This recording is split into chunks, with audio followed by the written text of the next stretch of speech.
Olá, olá, pessoal, terceiro ano. Estamos aqui novamente, módulo 16. Hoje com o professor Daniel, um cardiologista, trabalha muito com cateterismo cardíaco, excelente profissional, para falar um pouquinho com vocês sobre o cateterismo cardíaco. Professor Daniel, tudo bem? Boa noite, bom dia, né? Boa tarde, boa noite para quem estiver vendo. Prazer, um prazer estar aqui para poder falar um pouquinho para vocês de cateterismo. E espero ter uma aula tranquila, não muito maçante aí, tá ok? Bom, a ideia dessa aula é falar um pouco para vocês com relação ao cateterismo cardíaco, e a minha ideia foi dividir em 6 tópicos para a gente facilitar um pouquinho a compreensão. Dar uma breve introdução sobre o que é o procedimento, mais ou menos suas características simples, um pouquinho da história para entender da onde vem, já que até o cateterismo, que é basicamente o principal procedimento da cardiologia intervencionista, ele é um procedimento relativamente novo dentro da história da medicina, então é interessante entender um pouquinho alguma coisa sobre os princípios básicos do procedimento, algumas coisas sobre indicações e, devido às mudanças que a gente vem apresentando, as principais perspectivas para o futuro e a conclusão. Tá? Bom, falando um pouquinho da introdução, o que é exatamente o cateterismo? Tá? O cateterismo é um procedimento para diagnóstico e tratamento de patologias envolvendo o coração. Ele tem um foco muito importante na sua irrigação, né, nas artérias coronárias, eventualmente até na drenagem venosa. Serve também para fazer a avaliação das válvulas, tanto da aórtica, todas as 4 válvulas, aórtica, mitral, pulmonar e tricúspide. Além das estruturas subjacentes, eu coloco aqui o pericárdio como uma delas e até a árvore pulmonar, falando principalmente da parte arterial e venosa pulmonar, tá? É um procedimento invasivo, apesar de ser minimamente invasivo, ele é um procedimento invasivo que tem aí algumas particularidades, envolve o risco, né?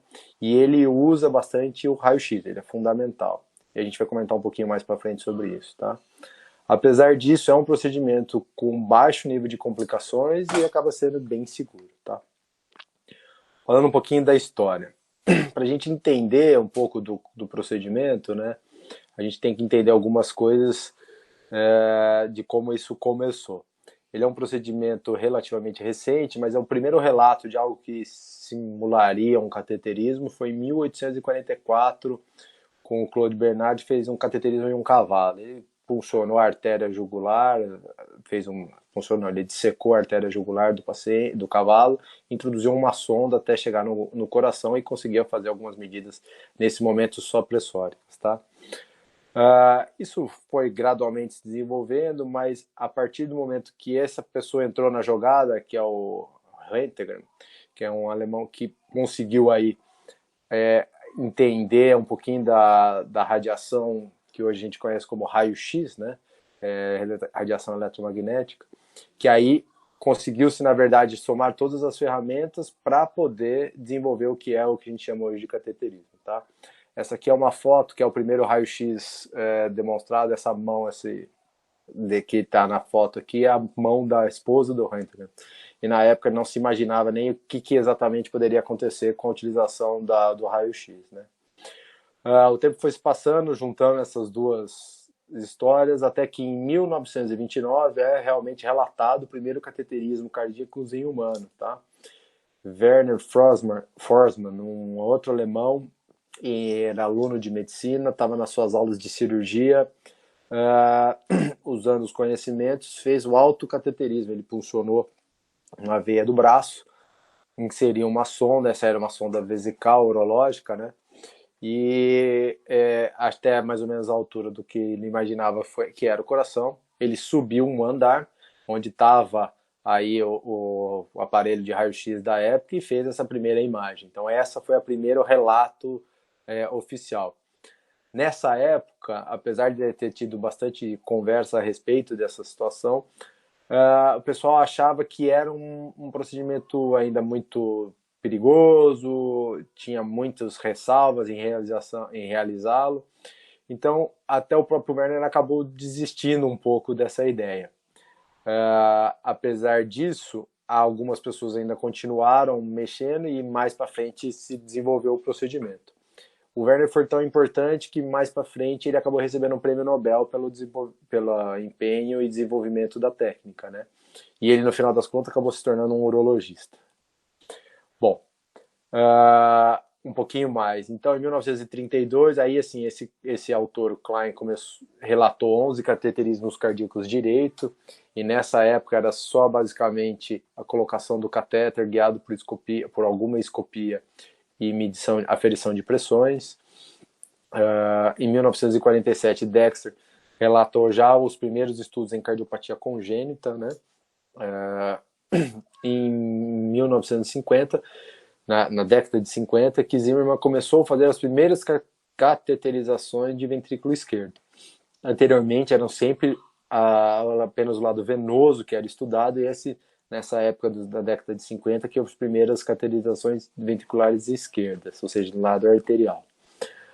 Até que uma pessoa de grande importância, que é Mason Sones, que foi o primeiro homem, era um inglês, que acabou descrevendo a coronariografia seletiva, ou seja, a colocação de um catéter no ósseo da coronária com injeção de contraste, aí sim conseguir fazer a sua análise. Tá?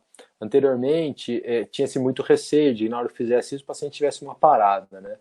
Mas durante uma cateterização do ventrículo esquerdo, o catéter foi expulso, foi jogado para fora na aorta e acidentalmente acabou cateterizando a coronária direita, e o pessoal viu que o paciente não morreu. A partir daí se desenvolveu a técnica. Então, Mason Sones foi um grande divisor de águas. Segunda pessoa que também tem uma grande importância é Judkins, que é um americano e que foi responsável, e ele aqui nessa foto à direita, segurando os catéteres dele, são os catéteres de Judkins, desenvolveu a técnica de abordagem percutânea.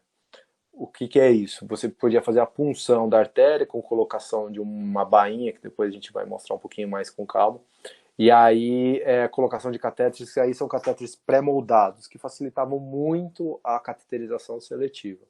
O catéter de Sones, que foi desenvolvido por Sones, ele necessitava da secção da artéria, e nós vamos comentar um pouquinho a mais disso aí mais para frente. Tá? O cateterismo, então, começou a se tornar um procedimento cada vez mais rotineiro, principalmente com a detecção cada vez mais precoce de coronariopatia. E antes mesmo da gente começar a fazer o que o Andreas Grunzis, que é esse cara aqui na foto, começou a fazer, que é a angioplastia coronariana, já se fazia angioplastia, já se faziam cirurgias de revascularização, alguns procedimentos em congênita, mas não se fazia esse tratamento na coronária. E aí, então, em 1977, em Zurique, o Andreas Grunzis descreve a primeira angioplastia, uma angioplastia no tronco da coronária esquerda, que é a principal artéria do coração, e faz uma descrição e começa a fazer uma série de desenvolvimentos de materiais para isso, tá? Que culmina a um exponencial crescimento da cardiologia intervencionista, né, do cateterismo cardíaco para diagnóstico, e aí agora entrando mais na parte terapêutica, né, e fazendo com que se tornasse o exame diagnóstico para padrão ouro para inúmeras patologias, tanto valvulares como de coronária, né, e aí sim também tratamento de escolha para uma série de patologias, principalmente o infarto e as doenças estruturais do coração. Então esse é um grande marco também na cardiologia intervencionista e na história do cateterismo, né? Bom, vamos contar um pouco agora dos princípios básicos, do que é, o que é necessário, como é que é feito o exame, né? O procedimento do cateterismo, ele envolve então a utilização de raio-x com mais o contraste iodado para você conseguir fazer a análise adequada das estruturas. É necessário uma monitorização cardíaca, uma monitorização hemodinâmica, que vão não só aumentar a segurança do procedimento, como também auxiliar no diagnóstico, né? E também, obviamente, isso tudo num ambiente cirúrgico, praticamente um centro cirúrgico, a sala de cateterismo, tá? Falando um pouquinho dos princípios de raio-x e do contraste. Esse aqui é um desenho aqui à direita de um paciente na mesa de cateterismo. Embaixo você vê um tubo de raio-x emitindo a radiação, né? E essa imagem é captada no tubo intensificador de imagem que fica logo acima do paciente. Essa imagem que é formada é analisada, processada num computador que vai gerando a imagem na tela. Para você conseguir identificar adequadamente as estruturas, usa-se o contraste iodado. Existe uma série de diversos tipos de marcas que podem ser utilizadas, que são usadas em conjunto. Então você faz a injeção de contraste seletivamente ou numa determinada estrutura que você quer avaliar, junto com a geração do tubo de raio-x, que vai gerar uma imagem, e a partir daí consegue-se fazer o diagnóstico, né? Esse exame ele pode ser feito basicamente de 3 formas, né? Principalmente agora falando da parte arterial, mas serve também para a parte venosa, quando a gente vai fazer essa análise. A técnica de Sones, que é hoje praticamente não utilizada. Eu terminei a hemodinâmica em 2010, então a minha residência iniciou em 2008. Eu fui o penúltimo residente lá da USP de Ribeirão que fez o treinamento com a técnica de Sones. Depois de mim teve mais um que fez em 2009, depois mais ninguém fez. Por quê? Apesar de ser uma técnica muito boa, ela é um pouco mais demorada, ela envolve a dissecção da artéria, começa a limitar um pouco mais a utilização do acesso e pode eventualmente ter um pouco mais de complicação. Mas ainda assim é uma técnica muito interessante. Existe o catéter específico para ela, mas depois da ampla difusão do material de Judkins, isso acabou caindo um pouco em desuso, tá? Basicamente você faz uma dissecção da artéria braquial na fossa antecubital direita, preferencialmente, né? Expõe a artéria, faz uma arteriotomia, introduz o catéter, navega com ele até a raiz da aorta, faz o seu exame, depois retira e faz a sutura, como é mostrado aqui na foto abaixo, tá? A segunda forma de fazer a técnica utilizando a técnica de Jundes, isso aí então é por punção direta da artéria ou da veia, tá? Se faz inicialmente a técnica de Jundes era feita pela via femoral, principalmente pela facilidade de punção, localização da artéria, o calibre, o diâmetro dos catéteres que antigamente existiam. Então você faz a punção, aqui mostrando um esquema mostrando aonde deve ser feita a punção, que é exatamente na altura da cabeça do fêmur. Faz a punção da artéria, coloca-se o introdutor, que eu vou mostrar para vocês um pouco mais à frente. Navega-se o catéter até a raiz da aorta, faz-se a análise. Ou se for fazer pelo lado venoso, punção da veia femoral, e aí navegação até o átrio direito, ventrículo direito, artéria pulmonar ou o que demais se deseja estudar. Essa técnica ainda é muito utilizada no mundo inteiro, em alguns lugares ela ainda é a principal forma de realização, mas tem algumas limitações quanto o tempo necessário para repouso do paciente, aumentar um pouco o número de complicações. Por conta disso, acabaram se desenvolvendo a técnica por via radial. A técnica via radial é a mesma que é utilizada na via femoral, com a diferença que, em vez de funcionar a artéria femoral, vai se funcionar a artéria radial. Apesar de parecer relativamente estreita, pouco calibrosa, né, a artéria radial, ela tem diâmetro suficiente para os materiais que a gente tem hoje disponível, né, e acaba sendo uma junção da praticidade do acesso braquial, né, ou seja, o paciente terminou o procedimento, ele pode sair andando, com a facilidade da utilização do material por via pré-moldado, né, que é o utilizado por via femoral. A única questão que precisa se avaliar a integridade do arco palmar. Não sei se vocês já viram em anatomia, acredito que sim, ou já estudaram algo do tipo, mas a mão tem uma irrigação praticamente dupla, tanto pela artéria ulnar como a artéria radial, e elas fazem o arco palmar, que mantém a irrigação da mão, então por duas vias. Se você tiver o arco palmar íntegro, que é ou você pode realizar praticamente a oclusão da artéria radial, que a ulnar vai manter a irrigação adequada da mão sem nenhum risco de prejuízo. Hoje essa é a técnica que tem ganhado cada vez mais espaço, é a técnica preferível por diminuição de complicação e praticidade, e ela inclusive já mostra melhora em resultados no tratamento de doenças como o infarto. E esse é o aspecto que fica quando o paciente está realizando o exame, tá? Essa peça esverdeada aí é o introdutor, que é uma bainha que tem uma válvula unidirecional, que só permite a entrada, não permite a saída de sangue, e você introduz o catéter através dela e consegue fazer o exame adequadamente, tá? É por isso que hoje a técnica radial é a mais indicada. Esse aqui é só uma técnica um pouquinho modificada com o radial distal, que é chamado, né? Com a colocação do introdutor na tabaqueira anatômica, mas é basicamente o mesmo princípio, né? Então, na hora que você consegue o acesso utilizando os catéteres hoje, basicamente os pré-moldados, você vai estudar basicamente a anatomia coronariana da sua irrigação, desculpa, a anatomia do coração com a sua irrigação, né?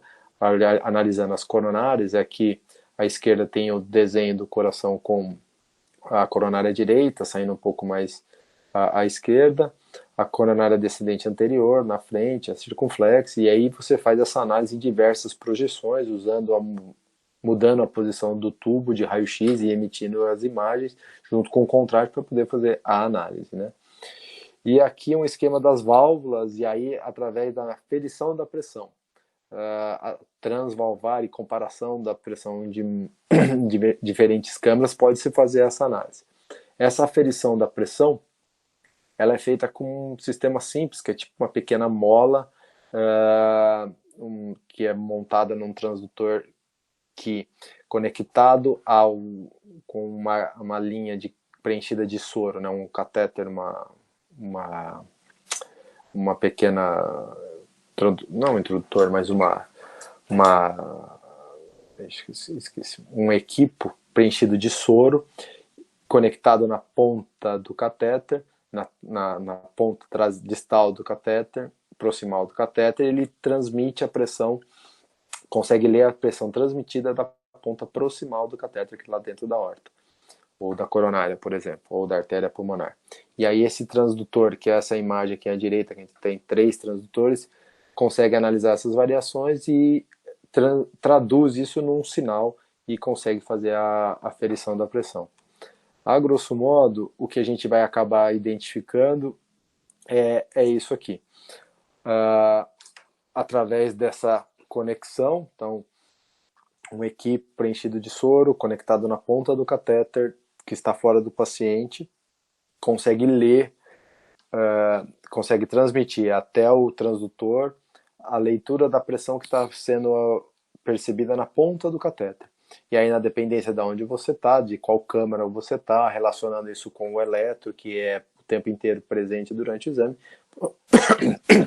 desculpe, você consegue identificar as pressões do paciente, fazer comparações entre diversas câmeras e poder fazer os mais diversos diagnósticos. Aqui só um esquema mostrando quando você está aí no lado venoso, ou seja, você entrou ou pela veia femoral ou pela veia braquial. A colocação do catéter, esse aqui é especificamente o catéter de Swan-Ganz, que é um catéter utilizado para análise tanto pressórica, como permite também o cálculo do débito cardíaco e outras unidades importantes para análise do funcionamento do coração como um todo. E aí, na dependência do local onde está o catéter, como aqui, por exemplo, nesse quadro superior à esquerda, o átrio direito, ele tem um padrão de curva. Quando você passa para o ventrículo direito, embaixo à esquerda, também já tem um outro padrão. Quando você passa para a artéria pulmonar, até você chegar na capilar pulmonar. Então, analisando essas medidas de pressão, é possível identificar uma série de patologias, e fazendo a comparação entre elas também permite fazer alguns diagnósticos, como por exemplo, aqui neste caso à esquerda eu faço o que a gente chama de pullback capilar TP-VD-AD e vejo qual é a relação entre essas pressões. Esse aqui é basicamente um traçado normal, tá? Da pressão de capilar pulmonar, que a grosso modo vai traduzir a pressão do átrio esquerdo, se não tiver nenhuma patologia envolvida, a pressão da artéria pulmonar, a pressão do ventrículo direito, do átrio direito e assim por diante. E aqui à direita só mostrando um caso de uma análise onde eu tenho dois transdutores, um medindo a pressão dentro do ventrículo esquerdo e outro medindo a pressão dentro da aorta. Era esperado que não existisse uma diferença entre o pico sistólico do ventrículo esquerdo nem o pico sistólico da aorta.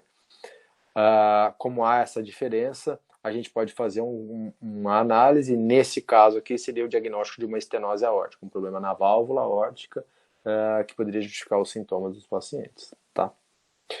Bom, então, a grosso modo, eu vou usar o introdutor valvulado, que é essa primeira foto aqui superior à esquerda. Eu canulo a artéria, deixo isso dentro da artéria, que me permite um livre acesso à artéria. Você precisa fazer uma heparinização para evitar trombose, né? E através dele eu introduzo os catéteres pré-moldados, que são esses aqui na foto inferior à esquerda. Navego com eles até o arco aórtico e até a raiz da aorta, faço a canulação seletiva das artérias, no caso de uma cinecoronariografia, né, no cateterismo esquerdo, e com a utilização do contraste, usando o raio-x, eu consigo identificar, por exemplo, uma estenose, como a gente tem nesse exemplo. Se eu estiver no lado direito do coração, ou seja, analisando ato direito, ventrículo direito e artéria pulmonar, eu posso fazer também injeções, mas muitas vezes nessa situação estou mais preocupado com a análise pressórica, tá bom? Aqui só algumas fotos de alguns exemplos. Essa aqui é um exemplo de uma cinecoronariografia, o cateterismo esquerdo, né? Com a cateterização seletiva da coronária esquerda, e através disso eu vou conhecendo um pouco da anatomia e botando o tubo em diversas projeções, eu consigo identificar a coronária descendente anterior, os seus ramos diagonais, a artéria circunflexa, coronária direita com seus ramos, e aqui é só um exemplo ao vivo como é que a gente vê isso na prática. Aqui a esquerda e a direita são a coronária esquerda em projeções diferentes. Aqui é a direita a coronária direita e a esquerda o ventrículo esquerdo. Ou seja, eu consigo fazer aqui, nesse caso especificamente, essa paciente tinha uma alteração de contratilidade na ponta do ventrículo esquerdo, que era secundária a um pequeno infarto que ela tinha apresentado. Tá? Então, esse arsenal todo, como é que é a sala de hemodinâmica? Né? Normalmente, num exame diagnóstico, apenas um operador é o suficiente. Então, o paciente fica deitado nessa mesa. Eu tenho aqui o aparelho, que é normalmente em formato de C, que permite a angulação dele tanto em sentido crânio-caudal como lateral, e aí faz-se as diversas projeções na dependência do que você está procurando. É um ambiente estéreo, onde o médico tem que estar devidamente paramentado. Eu tenho aí os sistemas de proteção de raio-x para diminuir o risco de complicações secundárias à radiação, e uma tela que me mostra a imagem ao vivo, a imagem da monitorização, que permite você fazer o exame com bastante segurança. Tá? E quais seriam aí as principais indicações de cateterismo? O cateterismo cardíaco esquerdo hoje é o exame padrão ouro para diagnóstico de qualquer coronariopatia, tanto através da coronariografia associada à ventriculografia, que é a introdução do catéter e injeção de contraste direto dentro do ventrículo, e eventualmente se faz até a ortografia, quando se suspeita de doenças valvulares ou eventualmente até dilatação da aorta. Tá? Ele é importante também no diagnóstico de tratamento da doença arterial coronariana e de valvulopatias. Aqui, nesse caso, a valvulopatia aórtica, tanto para diagnóstico de estenose, avaliando a característica da válvula, a presença de calcificação, o gradiente transvalvar aórtico, ou seja, comparando a pressão dentro do ventrículo com a pressão da aorta, e também para patologias mitral, onde você pode avaliar a presença de calcificação e eventualmente de refluxo mitral. Só para vocês entenderem qual que seria a importância desse tipo de diagnóstico, principalmente de coronariopatia, e é por isso que eu fiz questão de salientar aqui a estratificação de síndrome coronariana aguda, e esses são dados da Organização Mundial de Saúde, que em 2016 a doença isquêmica do coração foi responsável por mais de 9 milhões de mortes, e isso são das doenças, é a doença que mais mata em todo o mundo. Felizmente, com o avanço tanto do tratamento como tratamento medicamentoso, como do tratamento percutâneo, hoje já em alguns países a doença cardíaca já não é a principal causa de mortalidade. Por exemplo, Estados Unidos, Alemanha, Inglaterra já estão perdendo para as neoplasias, mas ainda assim são doenças de grande impacto, de morbimortalidade. Então o cateterismo é fundamental tanto no diagnóstico como no tratamento, tá? E isso fica explícito, como, por exemplo, nas diretrizes brasileiras da Sociedade Brasileira de Hemodinâmica, da Sociedade Brasileira de Cardiologia, em que o cateterismo e aí o tratamento associado, que é a angioplastia primária, é indicação classe 1, nível de evidência A, para tratamento do infarto. Tá? E aí eu vou dar só um exemplo dessa situação. É um caso real, tá, que eu atendi um paciente de 48 anos, dislipidêmico, estressado, mas que fazia academia 4 vezes por semana, relativamente magro. Teve um quadro de precordialgia em queimação associado à dispneia leve por volta de 6 horas da manhã e que durou durante toda a manhã. Não fazia uso de medicações relevantes e ao chegar no pronto-socorro tinha esse eletro que mostra pra gente aqui um infarto com supra de toda a parede anterior. Ele foi levado imediatamente para o cateterismo e aqui a gente vê uma artéria praticamente subocluída, a coronária descendente anterior. Tá? Foi feito o tratamento com a passagem do fio, colocação do stent para desobstrução e lise desse trombo, e aí o resultado final. Ou seja, esse paciente teve um infarto, mas que foi tratado a tempo e aí uma boa chance de recuperação adequada. Tá? A gente pode realizar também o que a gente chama de cateterismo direito mais esquerdo, que além da avaliação da circulação coronariana, você avalia também o coração direito, ato direito, ventrículo direito, artérias pulmonares e suas relações de pressão, tanto entre elas como também com o ventrículo esquerdo. Tá? É fundamental para diagnóstico de outras valvulopatias, como valvulopatia mitral, valvulopatia pulmonar e valvulopatia tricúspide. A avaliação de shunts cardíacos, ou seja, onde você tem a comunicação, tipo uma comunicação interatrial, uma comunicação interventricular, ou até mesmo a persistência do canal arterial. A avaliação das diversas cardiopatias congênitas, e aí é uma infinidade de patologias. Além disso, é possível fazer a avaliação do acometimento vascular pulmonar, tanto de doenças sistêmicas, como por exemplo esclerose lúpus, esclerose sistêmica e entre outros, como avaliação também de embolia pulmonar. Deixa eu voltar aqui que passou sem querer. E essa avaliação tanto para diagnóstico de hipertensão pulmonar, como também da embolia e eventualmente efetuar o tratamento. Há doenças de acometimento pericárdico, como tamponamento causado por excesso de derrame pericárdico, com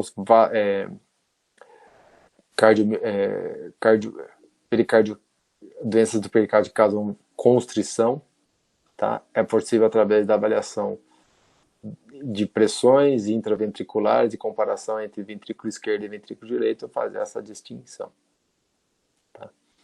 Aqui só um exemplo do que no gráfico aqui, o que seria um exemplo de estenose mitral, com a comparação da pressão do ventrículo esquerdo e da capilar pulmonar. Uma está vindo via sistêmica arterial e outra via sistêmica pulmonar. Um catéter na capilar pulmonar com o catéter simultâneo no ventrículo esquerdo me dá essa imagem aqui que eu tenho, essa foto, tanto do ventrículo esquerdo com a capilar, fazendo a comparação, essa diferença de pressão me dá o diagnóstico de estenose mitral. Neste caso aqui, especificamente, é uma estenose mitral discreta para moderada, tá? Não teria indicação de tratamento, mas caso já tivesse indicação de tratamento, essa é a possibilidade de tratamento que a gente pode fazer, com o balão de Noé, que a gente chama, inserido através da via venosa, ato direito, punção transeptal, faz-se o cruzamento do septo interarterial, passagem de um balão do átrio esquerdo para o ventrículo esquerdo e insuflação com abertura da válvula mitral. Outra situação aí de doença valvar é a estenose aórtica, e essa é uma patologia que nos últimos anos vem ganhando bastante espaço no tratamento dentro da cardiologia intervencionista, e o cateterismo ainda é o padrão ouro para diagnóstico. Eu avalio o diagnóstico pela diferença de pressão, como a gente consegue ver aqui entre a pressão do ventrículo esquerdo com a da aorta, e aí no gráfico de cima, e no gráfico de baixo é como deveria ser, como praticamente superposição do pico sistólico dessas duas patologias. Esse aqui é um caso que a gente fez tratamento, é uma senhora de 75 anos, revascularizada, hipertensa, diabética, e que tinha uma estenose aórtica importante. E aí, aqui é o catéter à esquerda mostrando a gravidade da válvula, da doença valvar, e à direita é a prótese que foi implantada, mostrando o sucesso do tratamento. Tá? Na avaliação na angiografia pulmonar, a gente consegue ver a embolia pulmonar, onde há áreas de falha de enchimento que estão apontadas nas setas, né? Isso pode indicar eventualmente até o tratamento com trombólise química, com medicação, ou eventualmente até a trombólise mecânica, com catéter e etc.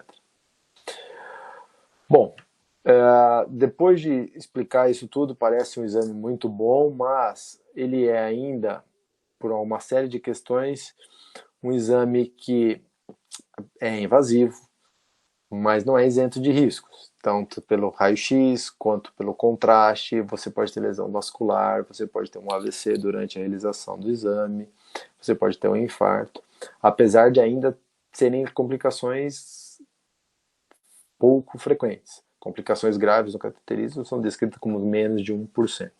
Mas eventualmente existem. Eu já vi casos de lesão cutânea por exposição prolongada por raio-x, pacientes com reações anafiláticas ao contraste, paciente que tem pseudaneurismas, grandes hematomas pela lesão vascular, paciente que fez um AVC durante o procedimento diagnóstico, paciente que veio a óbito porque teve um infarto ou alguma outra complicação maior. Portanto, além disso, ele é um exame considerado de alto custo e, apesar de ser pouco invasivo e ter uma grande ampliação, ele ainda tem limitação para tratamento de algumas patologias. Dessa forma, houve nos últimos anos o surgimento de novos exames de imagem que permitiram o avanço no diagnóstico e fazem com que o cateterismo possa perder algum espaço. A angiotomografia é uma delas. Eu particularmente tenho a possibilidade de fazer diagnóstico de angiotomografia e é um exame realmente muito interessante, ainda tendo as suas limitações, mas já conseguiria substituir o cateterismo em algum bom número de casos. A ressonância nuclear magnética, ela é interessante sim, não para avaliação exatamente de coronariopatia, mas de doenças estruturais do coração, dessas patologias valvares, musculares, e aí elas podem ganhar algum espaço. Bom, então, nesse sentido, o que deve acontecer com o cateterismo é que ele vai se desenvolver cada vez mais em áreas terapêuticas, como nesse caso é a TAV, que é o implante transcatéter de prótese valvar aórtica para tratamento de estenose aórtica, já tem gente querendo se aventurar em insuficiência aórtica. E essas eram patologias que anteriormente era só tratado cirurgicamente. A oclusão do apêndice atrial esquerdo, que é um exemplo de tratamento mais recente, que tem ganhado um pouco mais de espaço nos pacientes que têm contraindicação a anticoagulação oral prolongada ou tem alto risco de sangramento, então você poderia fazer esse fechamento para diminuir a chance de embolia. A abordagem da válvula pulmonar em pacientes, principalmente congênitos, que tenham problemas nessa situação, antes era basicamente um tratamento cirúrgico ou tratamento percutâneo muito limitado, E o desenvolvimento e ampliação de técnicas e de material que permitiu, agora, tratamento de lesões cada vez mais complexas, como nesse caso dessa angioplastia de tronco de coronário esquerdo trifurcado. Portanto, apesar de ela ser ser um exame, e aí a cardiologia intervencionista como um todo agora, ser uma área que ainda causa medo, tem alto custo, tem risco de complicações, ela permite o tratamento cada vez menos invasivo de patologias que antes só eram abordadas cirurgicamente. E essa talvez seja um dos grandes campos que devam se desenvolver nessa área. Então, para a gente finalizar, o cateterismo é um exame invasivo que permite o diagnóstico e tratamento de diversas patologias cada vez mais frequentes e de elevada mortalidade em toda a população mundial. Ainda é considerado o padrão ouro para coronariopatia e valvulopatias, apesar de o avanço dos demais exames, tanto a tomografia como a ressonância, e até falo aí do ecocardiograma também. É um exame seguro, com baixo índice de complicações, principalmente se realizado com a técnica e os cuidados adequados. E talvez no futuro deva ficar cada vez menos um exame diagnóstico e cada vez mais terapêutico, com esses outros exames paralelos permitindo fazer o diagnóstico e você entrar exatamente só para fazer o tratamento, tá bom? Eu queria agradecer a todos, eu vou deixar meu e-mail aqui para quem tiver dúvidas, quiser trocar uma ideia, alguma coisa, e agradeço bastante a oportunidade de ter dado essa aula para vocês. Obrigado, pessoal.